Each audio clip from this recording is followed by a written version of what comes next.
Jesus responds in Matthew 12:11, and he said to them, "What man shall there be among you that shall have one sheep, and if it fall into a pit on the Sabbath day, will he not lay hold on it and lift it out?" So it begins, and he said to them.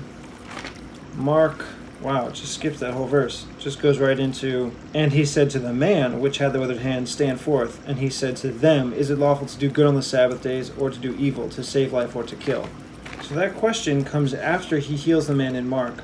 But there's a whole lot more in Matthew, so I'll have to figure out how to do that. But it begins with, and he said to the man, and he said to the man. So, that's weird. Let me look at Luke first before I get too deep in this. His response in verse 8, Luke 6, but he knew their thoughts, and said to the man which had the withered hand, rise up. And then Jesus said to them, I will ask you one thing, is it lawful on the Sabbath to do good or do evil, to save life or to destroy it? Okay, so all of these extra verses are only in Matthew. And in Luke it said he knew their thoughts. I'll include that, even though it says they asked him out loud in Matthew. He didn't just have to know their thoughts. But I'll still say that he knew their thoughts, because it could also mean that he knew their thoughts, specifically that they might accuse him. So, how to begin then? Okay, I think just to keep it in line with how it's written, I can put these questions, because they're different than the questions he asked them in Mark and Luke. I could put these questions in Matthew first, then he heals the man, line that up with him healing the man in Mark and Luke, and then, following on in Mark and Luke, his other question. So it'll be questions, heals the man, more questions. That's how I'll do it. Which means that this first part is only Matthew. I think, though, I'm going to put this phrase, but he knew their thoughts, first, even before the questions he asks in Matthew, because it wouldn't really fit later on after he asks the question. So I'll put that first. Luke. But he knew their thoughts. I made a mistake. In Mark, he doesn't heal the man yet. He tells the man which is the withered hand, stand forth, and then he asks the question, is it lawful to do good on the Sabbath? They held their peace. He looked around. Then he healed the man. Oh, it's the same thing in Luke. Oh my gosh. I really need to read ahead. Okay, that changes everything. That really changes everything. I'm going to have him tell the man, stand forth. Then he asks the question. I'm going to combine these questions.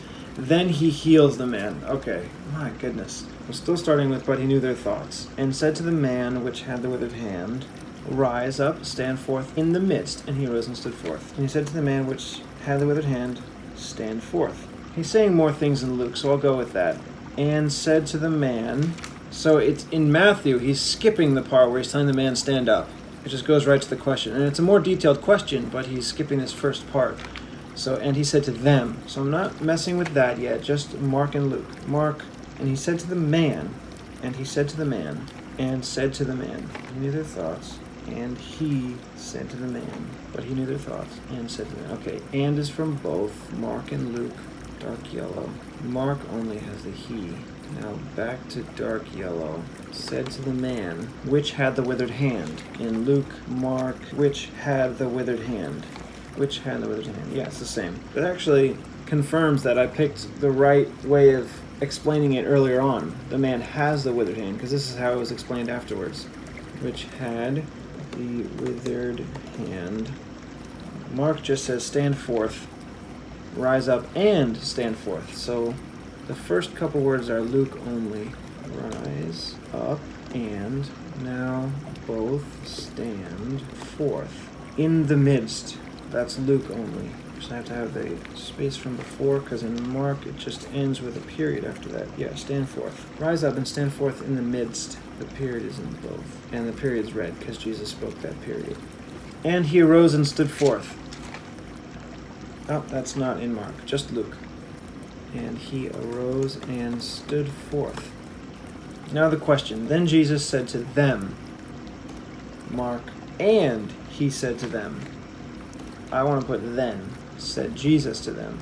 Then said Jesus. Definitely putting Jesus, not just he. Matthew, and he said to them. So then is only in Luke. Jesus is also only in Luke, even though it's a little out of order in Luke. It says, then said Jesus to them. But the other two said to them in order. So I'll have it like that. Then Jesus said to them, Matthew, Said to them, Mark.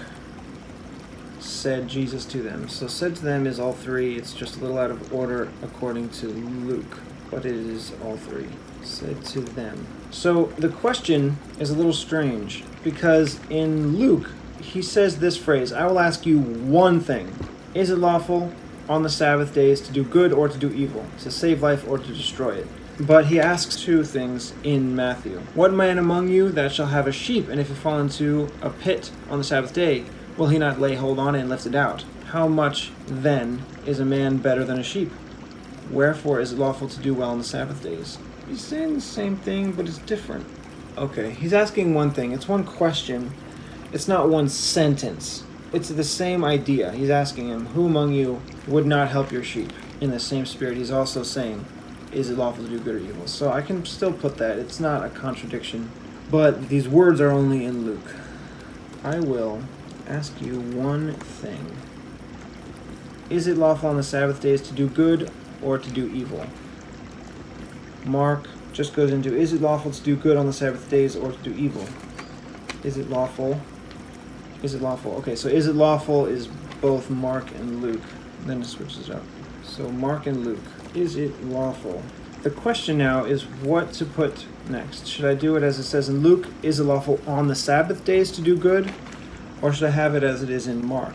Is it lawful to do good on the Sabbath days? I think because the question here is the timing, specifically on the Sabbath day, not whether or not to do good, I think I want to put on the Sabbath day first. It could go either way, but it seems to make more sense to me to put the object first, the main part of the question.